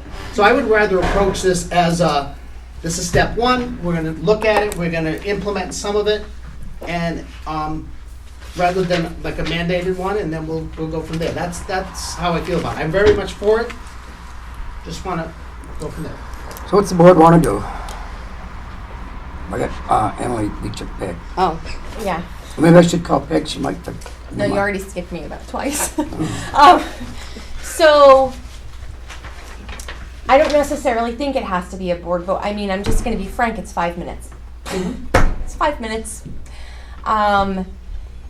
But my understanding was last time we talked that is what we would do. We would read the book. We would continue to talk about it, because I'm just going to say it's not just about recess. I do think recess is important, but I think even just calling it recess sort of doesn't honor what we were actually bringing forth, which is allowing children freedom and creativity. And I could go on and on, but it is important, and I think it's important for Milton because it's recess is one thing in really re-examining who we are philosophically and what we're going to do. And I think we can't ignore pragmatic concerns, but we also can't let that stop us necessarily. And if I understand correctly, not only are we going to keep looking at this for philosophical reasons, because it's more than just recess. It's about how we approach using the outdoors with our kids, taking our kids outside, using play, using creativity. It's a bigger picture than just lengthening recess. It's a philosophical shift, and so we do have to work on that. But we have to caution how slowly we move because children are waiting. Okay, Peg. Oh, wait a minute. Peg, then Paul. Okay, I agree, but I think a slower approach, doing the time analysis, I mean, just what are we going to do and how is it going to work in to the full day before we go too crazy. So. See, I'm following up on that as well. I mean, yeah, I understand the concepts behind it, but is everybody ready to start practicing that? Not only the kids, but you say go out and learn and be outside and learn all the all these the teachers and the paras got their plan in place how we're going to enriching everybody on during this free time to do what they need to do. You know what I mean? While you're chasing, it's like herding cats out there. You're trying to get everybody, how we're going to get all this to, and I'm just going to say, okay, let's do this now, and I don't want to do it that way. We have to, there's a lot more that has to be done before we just implement. 5 minutes is fine. Obviously, you got to play around and see how things work, try it, see how things change, how things go. If you see something happening and, light bulbs coming on, obviously, let's keep going with it. But, we have time to read books and do things like that. You said the students are waiting, I understand. And I understand what you're trying to do, but we're not going to jump in. I don't think it's right to jump in with both feet when we've met one time about this other than this. As a board, as a group, as parents, as all these people, you know what I mean? I think we should And the staff, take, I really we should should take include it the slow. staff. And I think that we agree with them. Like you said, Everybody agrees. philosophy. If you look at the yearbook, once again, I want to point to the yearbook. That's all I want you guys to have it. The creativity that we're trying to get from these kids and from parents, So I think that's. Move on. Yep. Earl? Hey, going in there, we'll look at, from the financial perspective, he isn't here tonight, but we'll look at where we are, and I'm cautiously optimistic that we can, the professional development is going to be important, that we can get the books out to the staff so that the necessary discussions and the conversations can be had, and the accessibility. So it'll be incumbent to have them begin to take a look at that. Before you buy the books, I'd like it brought back to the board to be. What was that? Before the books are bought, I'd like the figures and stuff to be brought back to the board to be discussed. Okay. All right. Well, is anything, and that's nothing just against this, but it's. You want to buy some? No meant no at the last election. So. No, but this would be for this year, I meant. For next coming year. No, Well, yeah, we're but they buy talking them on about this year's. getting them this year, because this has been an ongoing discussion with the members of the committee, not committee, but members. I think 3 of them are here, right? Well, but they would. Yourself, and I think this is something that is being studied this year, so that you're saying if they're going to look at the emotional and the social and ascertain, and going back to what Peg said, the 3 branches are all there. You have the academic and the social emotional, and having done this, I know that your curriculum instruction and assessment go to a certain way, but I know that the emotional and social, the stronger that is developed, and one of the impacts of this, it isn't just play, it's the impact of the emotional and the social being involved with that, and I think that an educated study of that is going to be important. My point exactly. An educated study needs to go in conjunction with it. If we got, we probably don't need 60, but if we got 50 books, it's about $14 a book. It's about $700. All right. I'm just looking at the expenses. You've got some money left. What's the matter? Just saying. What was that? I'm sorry. I said just looking at the expense report, he does have some money left. Yes, he does. And this is Under books and under supplies, so. He just said a little while ago he was told he couldn't buy anything. And he said frozen, and I said, we didn't freeze anything. No, we haven't I guess I frozen. used the That's wrong what I'm word. saying. The board did not freeze anything. He's just trying to ascertain what the encumbrances Right. and close them, and trying to keep up and catch up and do everything. We only have $104,000 left right now in the budget. Yeah, So we got to be 700. cognizant of what's going on. Yeah, I can look at that. I'm sorry, but. Okay. you know, All right. So the understanding, I guess, you're going to leave him with understanding, do the time study? Yeah, and if you see and the staff agrees to add the 5 minutes, By all means. then fine. Yep. Start with that and then, You making that a motion? Okay.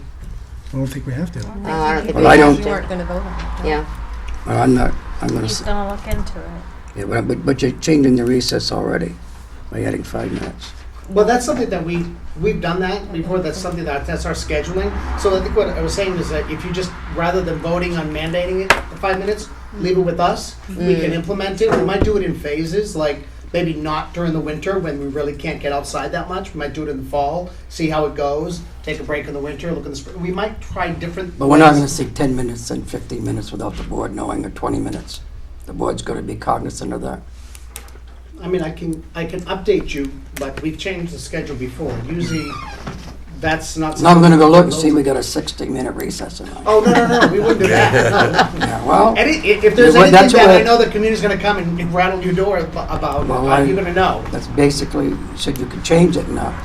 Yeah, that's my concern. Yeah, no, what I'm talking about is within our parameters. Like we did I think our recess used to be like 15, but it was really shorter, so I'd have to ask, Mrs. Cycle's done the schedule. So, and we took feedback from the staff on how the schedule should be when we created it. So we usually create the schedule within ourselves, unless we're gonna do something drastic, like a 60-minute recess. We would definitely come to the board to look at that. Right now, we're looking at, playing with the time that you've already given us. So there's no, So you're gonna. we'll keep you. You're looking at from 20 to 25 right now, Experimenting with that, yes. not 30. Okay. Do you know what? You just rang something in my head. Do you remember the last contract when the elementary teachers asked that their duty actually be extended so that they could do the recess? Do you remember that? It's Doug? negotiation. Yeah, that's what I'm saying, is Well- that the elementary teachers actually, it's already in the contract. Okay. The approved contract. I said the Okay. time before,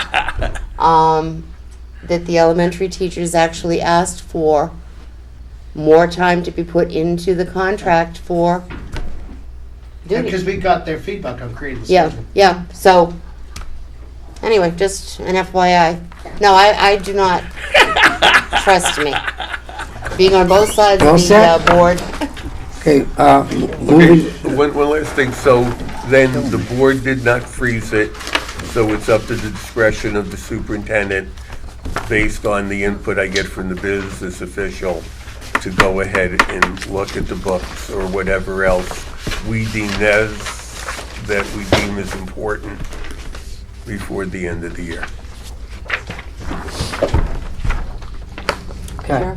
Yeah, Make thank sure you go to Thanks. So what was Amazon. before the end of the year? What do I have to do? He's gonna look at the books. He's gonna look at the. Oh, With okay. our Books. discretion, as we deem necessary before the end of the year, that it's based on our current things that we're trying to address. Yeah, and like I said, there is some monies available, it's just, we'd have to talk about it. Okay, thank you. Okay, moving on to the memorandum of understanding. Earl, you're up. Okay, thank you.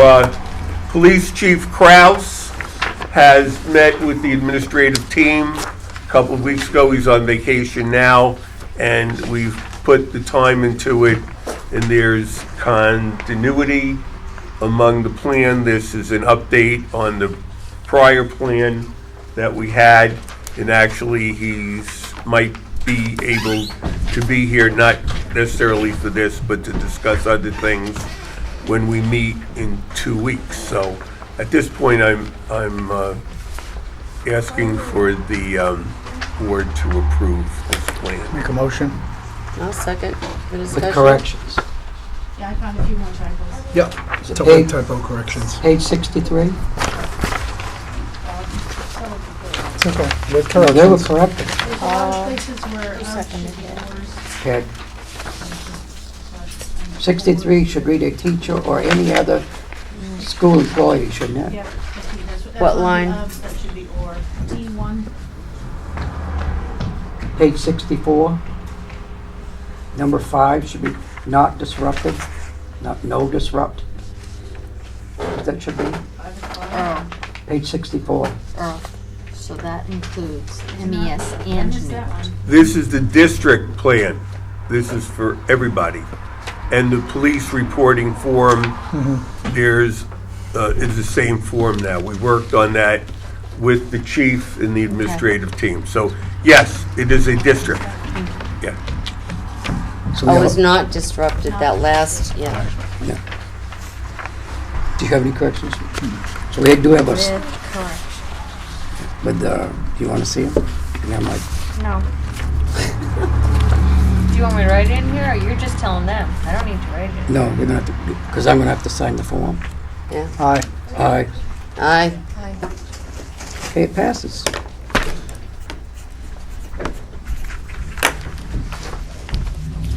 Didn't do wrong. Master plan. Well, the master plan.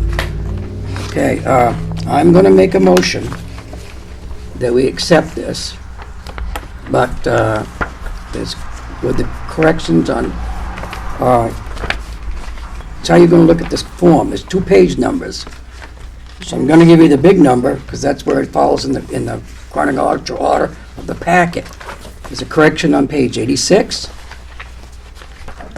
It should be marked gray with you. Page 84. What should 86 say? No, you just highlighted it. That's the changes we made. Remember we met? Okay. Page 84. Go to page 83, there's a correction also. Yeah, 85. Page 82. Page 71. Page 85. I know, but they're in gray. Well, I know, but why Yeah, don't I'm you go seeing in about order this of the end, no numbers? later than, no later than, yeah. 83. What's the Yeah. matter, Peg? Rather than going back and forth and back and forth. Oh, I'm sorry, I 71? got 'em. Okay. I'll give them to Tammy here. Here you go, Tammy. That's my motion with those corrections to A accept second. this form, this document. Anybody else have anything? Under section 5 of the table of contents, it says 1 year PD, it should be 3 year PD.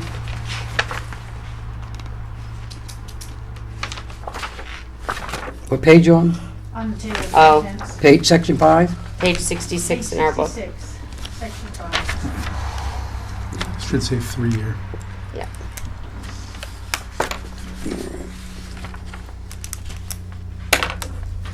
We all set? Mhm. Paul? Aye. Aye. Aye. So it passes. Very well done, by the way. Extremely well done. All right, next one is, first readings of policies, and I'll read them. It's page 107. Just read the headings. There's a brand new, DAF-1, allowability. Should do them all right here. Yeah. DAF-2, cash management and fund control. DAF-3 is procurement. DAF procurement, additional provisions pertinent to food service program. DAF-5, it's page 124, conflict of interest and mandatory disclosures.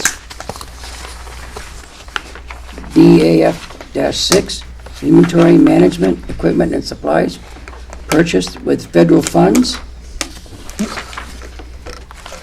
DAF-7, travel reimbursement, federal funds, that's 126. DAF-8, accountability and certification, that's 127. Still got more.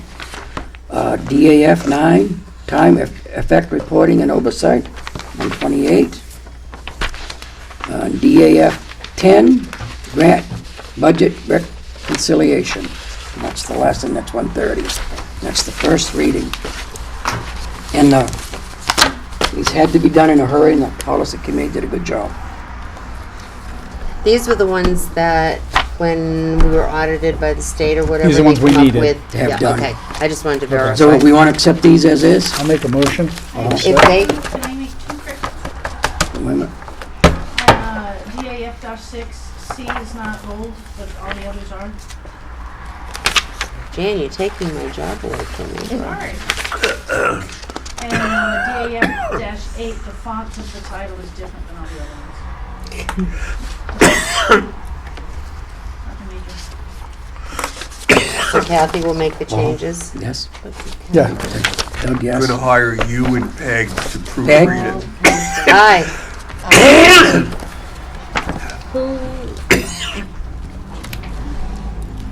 Paul and Peg. Oh, Paul and Meg. Do we have any old business? Please. You don't need a die. Do you want to? That's to bring it to second reading, right? Yes, correct. Yeah. No, I got board report. Well, okay. Moving on. Board reports? Yep, so facilities met tonight. We have a proposal for, so this is another part of the big master plan, is to put a single swing bar gate on a 4-inch hinge post behind the wood, on the back of the school where the upper parking lot is. There's a little road that comes down towards the wood shop, to put a gate up there to prevent vehicles from parking there, going there, and they can open it for emergency vehicles. So the facilities committee approved it. It's $1,585 to put the gate, 2 bars with a swing gate and everything in. So we wanted to forward this to the board today to get approval, so they can put that in over the summer. Do we have the money for any of that? $1,500, yes. Is there over? And that was one of my questions for Nathan. Yeah, what did Bob say that was coming out of? Didn't say. I thought he said it tonight. Where was it? Well, we were gonna do it through one of the grants, but we're not able to.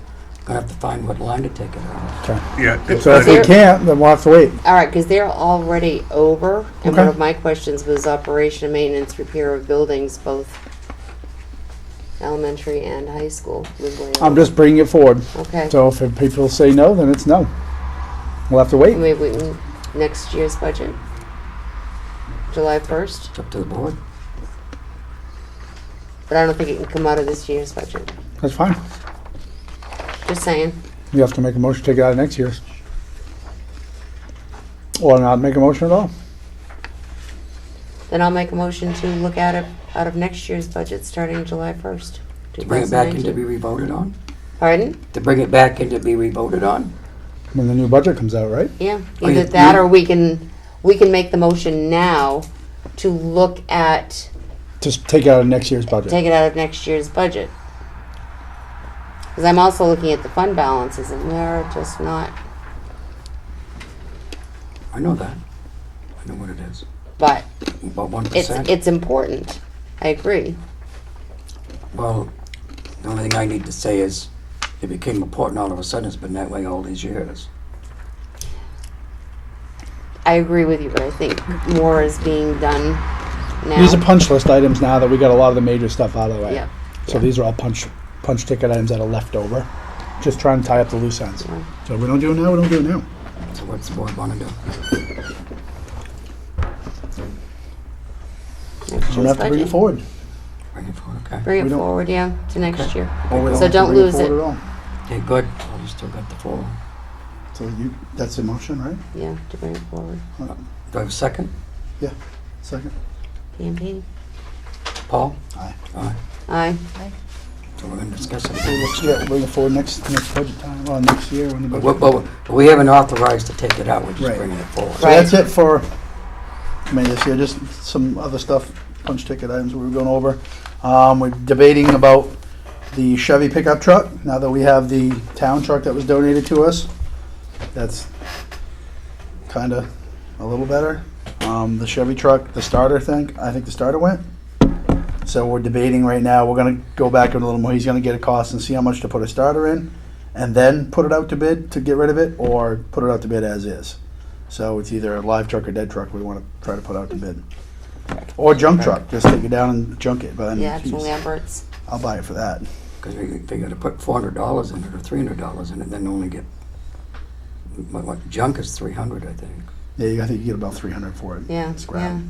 The only thing I want the board to do in the meantime, I want the board to take the time to go down, and I appreciate the fact that the highway department gave us a truck. I do. Mhm. But we cannot run the school with handouts like this, because there's safety issues here. So I'm gonna ask the board members that they all go down and take a look at that truck. Because that body in that truck, and the bed isn't. If it was up to me to pass inspection, I would pass it if it was me. Has it passed inspection for the year? Yeah. So Bob has been told not to go on long distances. Okay. Now, I know we lost the bus, we lost the plow truck, but very What bus? awesome. We're gonna buy that other bus. Oh, the one we're gonna buy. Yeah, so, we have to put the plow truck back on the agenda again. Hey, Paul, you That's still? all I had. Yeah. He hopes, today we looked at it, I know Doug looked at it, and Bob hopes it'll make it through the year.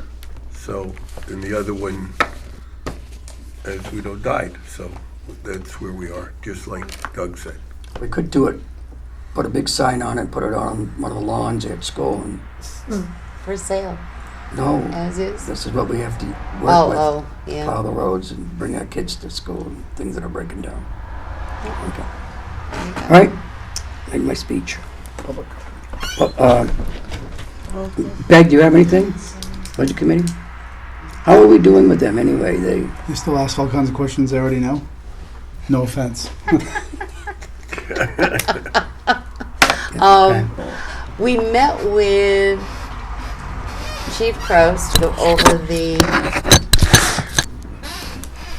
police department budget and the expenses and whatever. And then with Chief Marique for the fire department, because everybody's questions were, oh, supply line, what is that for? And since they do not come to the board meetings, nobody seems to know what those things are. So that was, okay, well, what falls under that? So I did actually ask Nate when I stopped in to pick up my packet if he had any kind of a detailed expense report that, I could just give to the budget committee so that they could see that, supplies for the high school, blah, blah, blah, blah. They just are very detail oriented and they want to know everything. And anyway, I won't say anymore. no, you're talking about the school or the town? Well, they want both. And they're setting up these meetings with the major department heads, fire station, police station, highway, and then maybe do some of the smaller town ones, just so that they can understand what it is. Okay, thank you. Any public comments? Is this like general public comment or just on the committees? General. I'm ready. I'm ready, Al. Proud of myself for fighting the time. I'm Al. It was nice to see the admin encourage educators to use programs as framework and not just stick to it word by word and become robots. They have way too many student loans to pay off to follow a program that we purchase. It was also nice to hear that we didn't purchase the programs, but we used resources. Sounds like we got books donated, math program donated. No, not donated, but purchased. It's piloting, long-term pilot program. Gotcha. So we're thrifty about bringing programs in, but not tying teachers' hands down. I think it's easier to get people on board with something and they're passionate about it. Kindergarten class size and classroom setup was a big topic tonight. It's awful. I think we could even make headway with the kindergartens if we got rid of half the shenanigans that was in those rooms. Sometimes having lots of options is amazing, but maybe if we split those options, you could I personally feel that you could get rid of all of the play choices in one of those kindergarten suites and split it into the two and then swap them halfway through the school year so the kids get excited about having new stuff and not the same stuff that's taken on. It'll give the teachers more room to move, the kids more room to move, and it may not take the classroom size number down of the students, but it would take the clutter, just clean them out and give people room to move. Para support in the classrooms, speaking from 13 years working in the school district, 9 of them as a para. The difference is in how a legal document is formed. And if it says that a student on an IEP needs support during academic times of this, that, and the other, or emotional support. So like Sean was saying, when they're out on recess, some of those pairs are out there to support the social emotional, and other pairs that are assigned to students during academic, they're out there as not general paras, but special ed paras that don't have a special ed assignment at the moment. It's very complicated doing the scheduling for staffing in special ed for paras. There was 1 year where I was in 7 classrooms within the first 20 minutes of the day, just because some IEPs mandated a 5-minute check-in or 10-minute check-in for social emotional. So administration and such don't necessarily get to say, oh, I have this many pairs to work with. They have to go, and this falls a lot on your special ed coordinator or whatever the title happens to warp into looking at each individual IEP, and the case managers looking at each individual IEP and say, we have this much time needed for academic. How do we schedule? It's a lot of work, so yes, it can get confusing. So I just wanted to point out the difference there, where it's really IEP mandated what's social emotional or what's academic, where they are. Sometimes walking into a room, you'll see 5 adults in that room, and you're thinking, this poor teacher down there has no support. And it's not that they don't have support, they just don't have an additional body in the classroom, something that takes supports. There was a comment made about people making statements about the scores. Again, reaching back to my 13 years working for this district, the same people making statements about scores and how low and how poor the school are doing were the exact same people, because I saw them with my own eyes and I read all the Facebook comments that were complaining when previous administration took away beach days and fun out of the schools. So people need to make a decision on what they want and how they want it. We can't just flip our mind when the school year changes. So if we want our kids to learn and be nurtured in a different environment, then we need to be willing to accept that.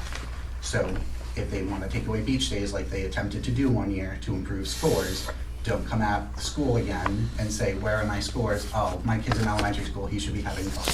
Choose what you want for your children and provide the rest of the school is not responsible for it.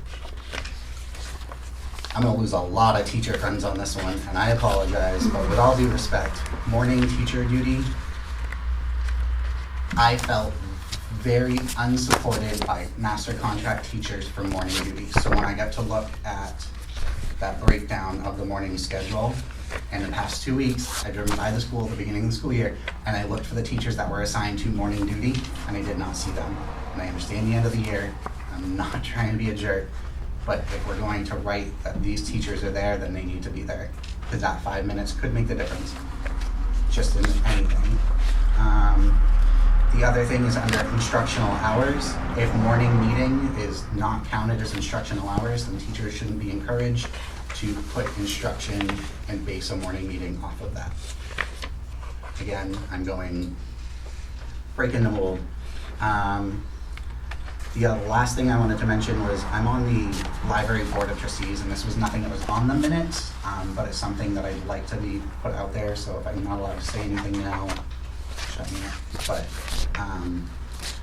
we have a very unique situation being between the town.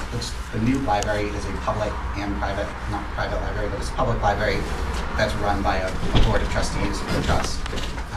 And I just wanted to bring to the board's attention that this year, over the summer, the library board of trustees is looking to really change up and update kind of how the library is set up. The current memorandum of agreement, or however it's phrased, says that the library board of trustees is responsible for the furniture and that the school board is responsible for the structure itself. So maybe that's something we can put on the agenda for the upcoming one, is just to kind of look at that memorandum of agreement. The board of trustees for the library is looking to put a lot of money into updating new furniture in the library at no expense to the town at all. It's not coming from the school board thing. So if you come into the library over the summer and you see new furniture, it's because the board of trustees have a big chunk of money left from a trust from Lewis Newt. It's dwindled down when they built the building. The agreement has changed a couple of times throughout the years. So if anybody's going into a new library, it's a public library, and sees new furniture, don't come attacking the school board or the administration saying, why are you spending money on this in the default budget? It's the board of trustees spending money out of trust to try to help the school.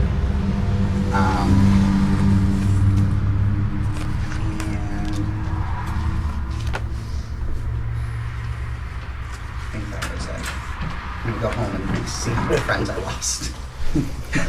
Anybody else? All right. I thank everybody for coming. Let's go to non-public. Yeah.